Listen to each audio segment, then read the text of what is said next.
Bonjour tout le monde et bienvenue sur la chaîne de l'univers de l'ange Cathy en ce dimanche 6 juillet 2025. Donc j'espère que vous allez bien. Comme promis, je vous avais dit que je viendrai donc aujourd'hui. Alors j'avais dit soit je ferai parler pour des messages ou je vous ferai écouter une vidéo et visionner aussi. Alors je l'ai noté. Je vous ai parlé aussi 15 arbres avec des formes différentes, si étranges, etc. Et c'est très intéressant. Enfin, j'ai trouvé ceci très intéressant. Alors attendez 2 minutes. Hop, voilà. J'espère que vous allez bien. Euh, alors ici, la température a chuté pardon, énormément. Donc pour sortir d'Uki, obligé de remettre mon poncho. Voilà, parce qu'il y a eu une chute incroyable. Alors c'est vrai qu'on nous sommes bien, nous qui va bien, Cathy aussi. Nous sommes très bien. Il pleut depuis ce matin, mais c'est pas de la forte pluie.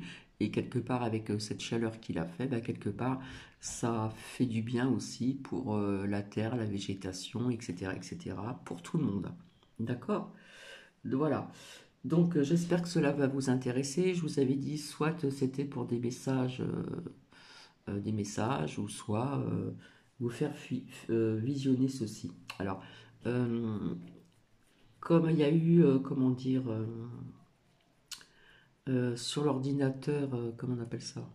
Une mise à jour, j'ai eu du mal enfin à faire comme d'habitude, donc ça a commencé quelque part de 3 ou 4 minutes, donc vous allez voir, c'est un arbre qui vient de l'Inde, voilà, et vous allez voir le reste. Alors j'ai pas tout regardé, voilà, ça va être la surprise aussi pour Cathy, il faudra que je fasse attention à la publicité, parce que comme je suis comme vous en train de regarder, je suis dedans, en plein dedans, et il faut que je fasse gaffe pour mettre sur pause quand la pub elle arrive. Donc petit cappuccino, donc à la vôtre. Merci pour vos commentaires. J'ai envie de dire aussi,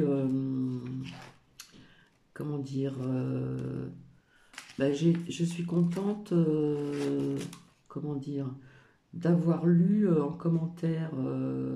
Donc je dis merci à Laurence parce que c'est rare quand je vois son pseudo, donc Laurence, voilà. Donc que je lis rarement. Je remercie aussi Marie-Yvonne qui a bien dit aussi, et donc c'est pratiquement la seule, comme quoi que j'avais vu juste hein, au niveau de mes prévisions, hein, mes ressentis, mes perceptions, etc. etc. Je remercie tout le monde, je fais un coucou à tout le monde, je fais un coucou aussi à Marie de Chalon. Il y a une autre Marie aussi qui n'est pas là parce que je crois qu'elle est partie chez sa maman s'occuper de sa maman. Donc là-bas il y a Internet. Je fais un coucou à Louloute, je fais un coucou à Coralie, Marie-Yvonne, Marie-Clémence. Marie-Clémence, j'ai mal compris le commentaire. Je l'ai mal compris. Donc effectivement oui, il y a bien eu un vol. Pour la Réunion et je ne sais pas pourquoi j'ai dit la Grèce. Bref. J'ai fait un coucou donc à tout le monde. Voilà. Coralie, Sylvie, etc. Il y a Carmen aussi. Et voilà. Donc j'espère que ceci va vous plaire. Voilà. Mais avant tout, je voulais vous lire le dicton. Donc on va lire le dicton, la citation pardon, du soir. Voilà. Donc c'est vrai que Marie-Clémence, désolée, j'avais mal compris le commentaire quand je parlais quand je vous ai dit que ça n'allait pas durer 1 mois ni 2 mois en ce qui concerne ces annulations de vol ou reportées, etc., etc. J'avais mal compris. Petit cappuccino donc à la vôtre, voilà. Donc il fait bon, hein, ils ont annoncé ici 18 degrés pour l'après-midi, mais à la maison j'ai un petit peu plus et pourtant c'est ouvert. Allez, je vais commencer à vous lire la citation de ce soir. Fermez les yeux, inspirez profondément, imaginez le nombre d'anges qui se tiennent derrière vous.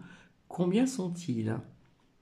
Ceci est de Kyle Gray. J'espère que je prononce bien.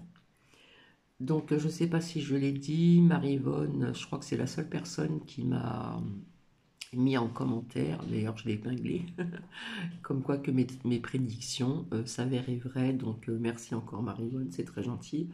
Il y a très peu de monde qui en mettent, hein. Voilà. Bon, c'est pas grave. Euh, je ne sais pas quel temps il fait chez vous, mais si ça s'est bien rafraîchi, donc c'est tant mieux. Et puis, je me répète, peut-être que je l'ai dit ou pas, euh, du coup, j'ai été obligée de mettre mon poncho pour sortir nos quais parce qu'il dehors il fait pas chaud. Avec cette chute de température, c'est énorme. Vite fait aussi, avec cette chaleur qu'il a fait, cette canicule, j'étais obligée de mettre la tour des fois au maximum. Alors pas trop près ni trop loin. Ça m'avait donné mal à la gorge. Je vous avais dit que j'avais attrapé un rhume. J'avais le nez qui coulait, etc. Et puis quelque part, ben, je me suis soignée toute seule. Alors vous allez me dire avec quoi? Ben, avec rien du tout. Avec mon mental, tout simplement. On me croit pas. Ce matin, je me suis levée, plus rien. Cathy se mouchait plus de mal de gorge, rien du tout. Bon, bah super, hein. Comme quoi qu'avec le mental, on fait beaucoup de choses, hein. Donc, voici, voilà, j'ouvre encore mon petit capoute. Donc, je vais vous faire visionner, écouter ceci. C'est pour les personnes qui aiment bien les arbres, c'est très intéressant et c'est impressionnant aussi. Voilà. Donc, ça va peut-être pas plaire à tout le monde, mais j'essaie de faire plaisir à quelques personnes aussi. Voilà. Notamment les personnes qui aiment bien la nature, qui aiment bien les arbres, comme Cathy. Et bien, vous allez voir que c'est impressionnant quand même, hein. Donc, on parle de 15 arbres avec des formes si étranges, etc., etc., etc. Voilà. Donc, je vais mettre sur pause. Je reviens tout de suite vers vous pour pouvoir bien installer, que ça soit bien encadré, que vous puissiez bien voir et bien écouter. Donc, je mets sur pause et je vous dis à tout de suite. Par contre, je vais rapprocher la bougie. Hop. Ah oui, je me suis fait les ongles, je les ai raccourcis, j'ai enlevé le vernis et j'en mettrai un autre. Hop, je reste en blanc là, créé, c'est sympa, ouais, etc. Je mets la bougie là parce que quand je vais fermer la lumière, je n'ai plus rien à voir. Donc pour bien positionner mon trépied et que ça soit quand même bien encadré. Donc voilà, allez, à tout de suite, je mets sur pause. Oui, donc j'ai omis de vous dire aussi, je ne vois plus clair, heureusement que j'ai la bougie, je vais la rapprocher, que comme ça dure une demi-heure et que je trouve qu'une demi-heure c'est trop long, je vois pas grand-chose, hein, je vais le faire en deux fois. Donc au lieu de marquer suite, je vais marquer bis. D'accord? Donc vous êtes prête? Voilà. Donc ça a commencé depuis quelques secondes. Donc on parle ici d'un arbre, comment dire, en Inde. Donc je vous souhaite une bonne écoute et un bon visionnage. Non, le banyan préfère faire les choses à sa manière. Ses racines aériennes descendent contre des branches comme des vignes vivantes jusqu'à atteindre le sol et se transformer en troncs supplémentaires. Au fil du temps, ces troncs soutiennent donc de nouvelles branches et le cycle continue, provoquant une expansion d'un seul arbre si importante qu'il peut couvrir des hectares entiers. Le plus grand arbre banyan du monde, appelé Timama Marimanu, se trouve en Inde et couvre plus de 2 hectares, ce qui est plus grand qu'un terrain de football.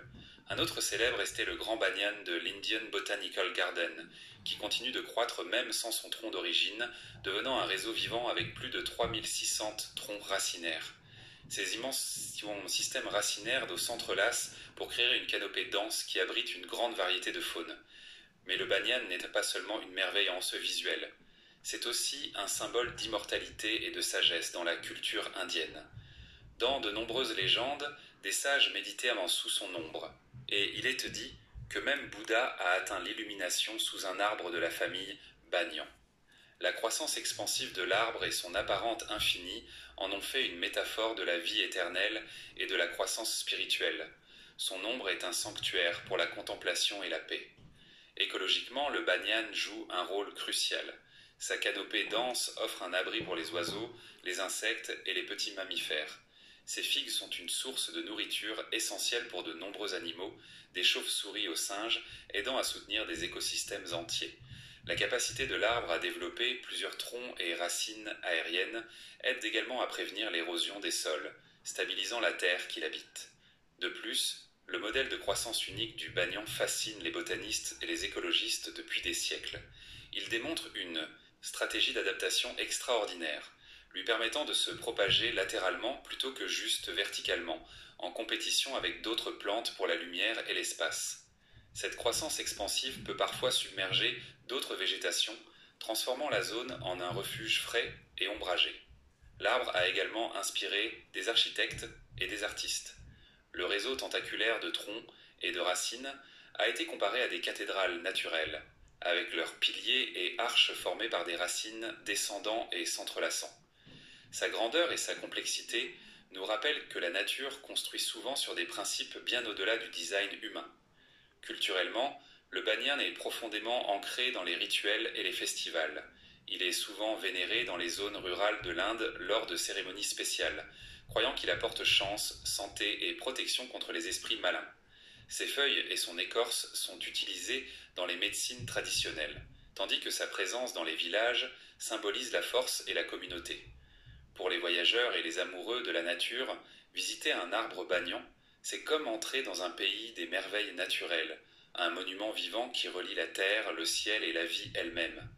C'est un rappel que la vie peut croître de manière inattendue, belle et complexe, et que parfois ce que nous voyons comme une seule entité est en fait un vaste réseau de vie entrelacé. Donc la prochaine fois que vous verrez un arbre banyan, rappelez-vous que vous ne voyez pas seulement un arbre, mais une forêt à l'intérieur d'un arbre. Une merveille vivante ancienne qui raconte son histoire de résilience, de mystère et de créativité sans limite de la nature. Numéro 2, l'arbre baobab Adansonia. S'il y avait jamais un arbre tout droit sorti d'un conte de fées, ce serait le baobab Adansonia. Ce géant de la nature ressemble à un arbre planté à l'envers, avec ses racines pointant vers le ciel et son tronc témoignant de siècles d'histoire. Mais attendez, la partie la plus incroyable se trouve à l'intérieur. Le baobab peut vivre plus de 2000 ans, ce qui en fait l'un des arbres les plus longs vivants sur la planète. Et ce n'est pas tout.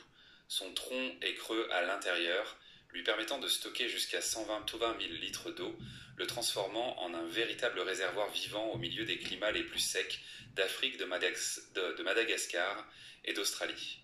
Dans certains villages africains, ces arbres ont été utilisés comme abris, espaces de stockage et même bars et prisons.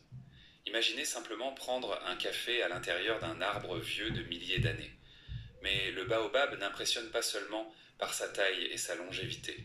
Ses racines s'étendent jusqu'à 50 mètres sous terre à la recherche d'eau dans les endroits les plus secs. Ses fruits, connus sous le nom de pain de singe, sont riches en vitamine C, et son écorce peut se régénérer même après avoir été arrachée, quelque chose d'unique dans le monde végétal. Selon les légendes africaines, les dieux l'ont planté à l'envers en punition pour son orgueil. Mais loin d'être une punition, cet arbre est un symbole de vie, de résilience et de sagesse.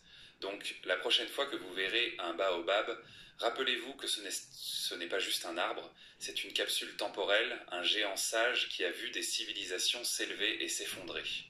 Le baobab est de la pure magie sur Terre. Numéro 3, l'arbre de vie à Bahreïn. Au milieu du désert aride de Bahreïn, où le soleil brûle le sable et où la vie semble impossible, se dresse un arbre solitaire qui défie toute logique. Ils appellent cet arbre l'arbre de vie, et son existence est un mystère que même la science n'a pas pu expliquer complètement. Ce mesquite, Chrysopis cineraria, se tient depuis plus de 400 ans, entouré de dunes et sans source d'eau visible à des kilomètres. Comment survit-il? Personne ne le sait vraiment. Certains disent que ses racines ont trouvé un aquifère caché sous le sable, tandis que d'autres croient non que c'est la preuve de la magie de la nature. Les habitants ont leur propre version. Selon la légende, cet arbre marque l'emplacement du jardin d'Éden, le paradis perdu de l'humanité. Avec sa canopée feuillue au milieu du désert sans fin, il est facile de l'imaginer comme un vestige d'un ancien monde sacré. Mais le plus incroyable, c'est que cet arbre ne se contente pas de survivre, il prospère. Sa canopée dense offre de l'ombre aux voyageurs et aux visiteurs curieux qui viennent de partout dans le monde pour le voir de leurs propres yeux. Malgré les conditions extrêmes, l'arbre de vie continue de croître comme un symbole de résilience et d'espoir. Est-ce une rareté biologique ou un véritable miracle? Nous ne savons pas avec certitude, mais ce qui est certain, c'est que l'arbre de vie est une merveille qui défie les règles du monde naturel. Et vous, qu'en pensez-vous? Science ou magie? Numéro 4. Le cyprès chauve, Taxodium distichum. Si jamais vous vous promenez dans un marais du sud-est des États-Unis et que vous voyez un arbre avec des racines qui s'élèvent du sol comme de petites tours, arrêtez-vous et regardez de plus près. Ce n'est pas une erreur de la nature, ni une scène tirée d'un film fantastique. C'est le cyprès chauve, Taxodium distichum, un arbre aussi fascinant que résilient. Mais qu'est-ce qui rend ce géant des marais si spécial? Pour commencer, son secret le mieux gardé, les pneumatophores. Ces structures en forme de cône, qui ressemblent à de petites cheminées sortant de l'eau ou de la boue, lui permettent de respirer dans des sols inondés. C'est comme si l'arbre avait développé un système de snorkel naturel pour survivre dans des environnements où d'autres se noieraient simplement.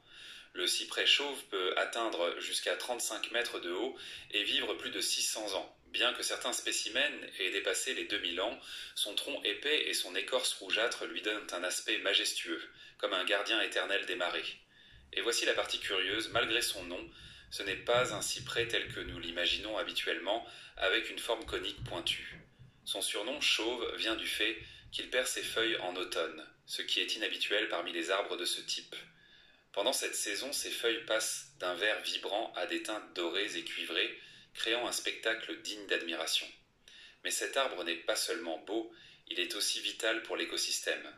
Ses racines empêchent l'érosion des sols et fournissent un abri à de nombreuses espèces. Si vous vous aventurez dans une forêt de cyprès chauve, vous pourriez apercevoir des tortues, des oiseaux et même des alligators glissant entre ses troncs, un petit univers plein de vie. Dans la culture populaire, le cyprès chauve porte également un air de mystère. Ces bosquets ont inspiré des légendes de fantômes et de créatures cachées dans les marais. Il n'est pas difficile de l'imaginer avec du brouillard. Recouvrant ses racines tordues et l'eau réfléchissant la lumière de la lune, tout semble sortir d'une histoire d'horreur. La prochaine fois que vous en rencontrerez un, prenez un moment pour l'observer. Devant vous se tient un survivant de millénaires, une merveille de la nature et peut-être un gardien d'histoire encore à découvrir. Numéro 5. Le figuier étrangleur, Ficus spp. Imaginez marcher à travers la jungle et tomber sur un arbre dont les racines se tordent comme des tentacules, étreignant sa victime avec une patience glaçante. Ce n'est pas une créature d'un cauchemar, ni une légende oubliée. C'est le figuier étrangleur, un arbre avec une stratégie de croissance aussi sombre que fascinante. Tout commence avec une petite graine déposée sur les branches d'un autre arbre par un oiseau sans méfiance. Là-haut, la graine germe et commence sa conquête lente mais implacable. Au lieu de plonger ses racines dans le sol, le figuier étrangleur les laisse tomber d'en haut, comme des cordes d'une marionnette macabre, cherchant le sol pour s'ancrer. Mais sa véritable cible est autre chose, l'arbre qui le soutient. Les racines du figuier ne se contentent pas de s'accrocher. Elles commencent à serrer petit à petit, comme un bourreau qui n'est pas pressé. Elles s'enroulent autour du tronc de l'arbre hôte, se resserrant de plus en plus. L'arbre piégé continue de croître, luttant pour la lumière et les nutriments, mais son destin est déjà scellé. Au fil du temps, ses branches s'affaiblissent, ses feuilles se flétrissent, et finalement il meurt d'asphyxie. Le figuier, maintenant transformé en un arbre robuste, se tient en place, comme s'il n'avait jamais eu besoin de sa victime. Mais voici la partie la plus troublante. Lorsque l'arbre d'origine pourrit et disparaît, ce qui reste est une structure creuse, une cage naturelle faite de racines tordues. Marcher à travers ces formations peut donner l'impression d'entrer dans une forêt enchantée, où chaque arbre raconte une histoire de trahison et de survie. Des forêts tropicales des Amériques aux jungles denses d'Asie et d'Afrique, les figuiers étrangleurs ont perfectionné cette méthode létale au fil de millions d'années. Ils ne cherchent ni vengeance ni ne ressentent de remords, mais leur manière de croître semble tout droit sortie d'une histoire d'horreur. Donc, lorsque vous trouvez un arbre dont les racines s'enroulent comme des serpents, arrêtez-vous et demandez-vous si vous regardez un arbre vivant ou les restes de celui qui ne bat plus. Numéro 6. L'arbre au sang de dragon de Socotra, Dracaena cinnabari. Sur une île perdue dans l'océan Indien, où la nature a donné des ailes à l'imagination, se trouve un arbre qui semble tout droit sorti d'un conte de fées. Son tronc robuste s'élève comme le pilier d'un ancien temple, et ses racines tordues et entrelacées s'accrochent à la terre aride comme si elles essayaient de préserver un ancien secret. Sa canopée, en forme de parapluie à l'envers, s'étend haut au-dessus, comme une créature magique se protégeant du soleil brûlant. C'est l'arbre au sang de dragon de Socotra, un symbole de résilience et de mystère. Cet arbre, dont le nom scientifique est Dracaena cinnabari, est un vestige vivant qui a survécu à travers les siècles sur l'île inhospitalière de Socotra, un territoire appartenant au Yémen. On dit que son apparence enchantée est le résultat de sa lutte pour la vie dans un environnement extrême, où la pluie est rare et le sol est peu rocheux et sec. Contrairement à d'autres arbres qui étendent leurs branches au hasard, l'arbre au sang de dragon a développé un design presque mathématique, avec une canopée dense et ordonnée qui lui permet de capturer autant d'humidité que possible à partir de la brume matinale. Mais ce qui est le plus frappant à propos de cet arbre n'est pas seulement son apparence. Lorsque son tronc est blessé, une épaisse sève rouge sang s'écoule de l'intérieur. Ce liquide, connu sous le nom de sang de dragon, est utilisé depuis l'Antiquité pour fabriquer des teintures, des médicaments et même comme ingrédient dans d'anciennes formules alchimiques. Selon les légendes locales, cette sève est le sang versé par des dragons lors de batailles anciennes, et il est dit qu'elle possède des propriétés magiques et curatives. L'arbre au sang de dragon de Socotra n'est pas seulement un spectacle visuel, mais un témoignage vivant d'un écosystème unique. L'île de Socotra abrite de nombreuses espèces qui ne peuvent être trouvées nulle part ailleurs dans le monde, en faisant un véritable laboratoire de l'évolution. Cependant, ces arbres sont maintenant menacés en raison du changement climatique et de la déforestation, ce qui rend leur conservation une priorité pour les scientifiques et les environnementalistes. Donc, la prochaine fois que vous verrez une image de cet arbre à l'apparence surréaliste, rappelez-vous qu'il n'est pas seulement une merveille de la nature, mais un vestige de mythe et de secret qui nous relie à un passé lointain. Cet ancien gardien survivra-t-il au défi de l'avenir? Numéro 7. L'arbre kapok, Ceiba pentandra. Avez-vous déjà entendu parler d'un arbre si immense et majestueux qu'il semble tout droit sorti d'un conte de fées? Aujourd'hui, découvrons les secrets de l'arbre kapok, également connu sous le nom de Ceiba pentandra, un géant de la nature qui règne sur les forêts tropicales. Ce géant peut atteindre jusqu'à 70 mètres de haut, et la partie la plus impressionnante est sa base. Ses racines en contrefort s'élèvent dès le nord du sol comme les murs d'un château, lui donnant un air mystique et enchanté. Ces structures aident non seulement l'arbre à rester debout dans des sols meubles, mais créant également des abris naturels pour toutes sortes de créatures. Si vous vous aventurez dans la forêt et voyez ces racines géantes, vous pourriez avoir l'impression d'être entré dans un monde secret. Mais l'arbre kapok est aussi un spectacle visuel. Ses branches sont couvertes de feuilles vertes et produisent donc de douces fleurs blanches qui dégagent un parfum sucré. Curieusement, ces fleurs ne s'ouvrent que la nuit, attirant les chauves-souris et autres pollinisateurs nocturnes qui se nourrissent du nectar. C'est comme si cet arbre célébrait une fête secrète sous la lumière de la lune. De plus, l'arbre kapok produit un fruit en forme de capsule qui, une fois mûr, libère une fibre douce et légère. Cette fibre, connue sous le nom de kapok, est utilisée depuis des siècles pour remplir des coussins, des matelas et même des gilets de sauvetage. Qui aurait pensé qu'un arbre aussi imposant cacherait un secret aussi doux à l'intérieur? Dans de nombreuses cultures, le kapok est considéré comme sacré. Dans la mythologie maya, par exemple, il est dit que l'univers était soutenu par un énorme arbre kapok dont les branches représentaient le ciel, son tronc. Chez Kiabi, profitez de réductions jusqu'à moins 70% pendant les... Bon, désolé, hein, je n'ai pas vu la pub arriver, hein, parce que j'étais vraiment ancré, focus sur ceci. En plus, là, ça bug, donc je vais vous laisser, je vous retrouve donc après. Donc, désolé encore pour cet incident. Voilà, à tout à l'heure.